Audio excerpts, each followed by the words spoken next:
Serie B-Win. Tutti i colori della passione. 31esima giornata della Serie B-Win allo stadio Franco Ossola, Varese-Portogruaro. Il Varese prova ad approfittare dei pareggi di Atalanta, Siena e Novara per accorciare il divario dal terzetto di testa e cementare la zona playoff, mentre il Portogruaro, rivitalizzato dalla cura Agostinelli, arrivato a dicembre, prova a tirarsi fuori dalla zona playout. All'andata finì 1-1 con i gol di Bagua, quest'oggi assente, e Altinier. Dirige il signor Giacomelli di Trieste e la prima occasione è per il Varese, che dopo questo cross dalla sinistra trova Alemao libero in area, il suo destro colpisce il palo, ma c'è la posizione irregolare dell'attaccante che un minuto dopo, sul calcio d'angolo battuto da Zecchin, trova il destro del vantaggio. 1-0 per Alemao, primo gol in campionato, non fa rimpiangere i due assenti Ebagua e Neto Pereira, e il Varese è in vantaggio. Spinge ancora la formazione di casa e dopo questa uscita vuoto del portiere del Portogruaro, Alemao ancora al 13esimo si divora il gol del 2-0. Fallito il gol del raddoppio per il Varese, il Portogruaro prova a farsi vivo in avanti con la girata di testa di Franceschini, la parata di Zappino sicuro al minuto numero 15.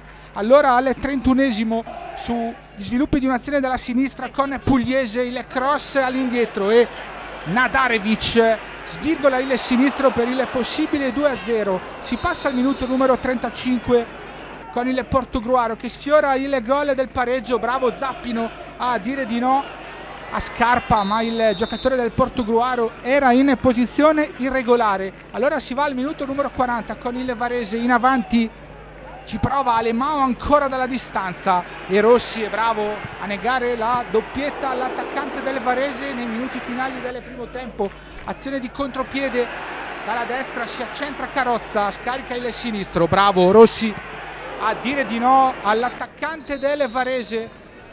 Nel secondo tempo il Portogruaro a spingere, a cercare la via del pareggio. Al minuto numero 6 ci prova Schiavon dalla distanza, ma la sua conclusione termina a lato.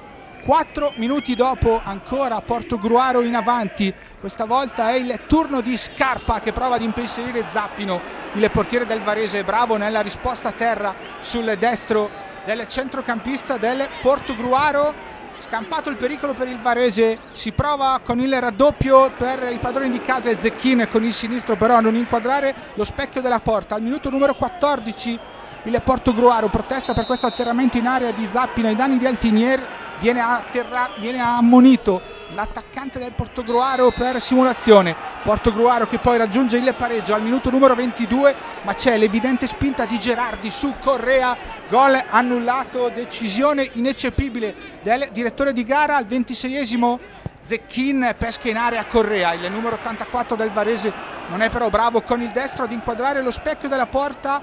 L'occasionissima al 34esimo del secondo tempo, l'uscita a vuoto di Zappino, ma Gerardi di testa vede il pallone salvato sulla linea di porta. Allora è Carrozza con il sinistro, la parata di Rossi e poi il fallo in area di rigore commesso ai danni dell'attaccante in entrato Giuseppe De Luca. La punizione di Zecchin, la risposta di Rossi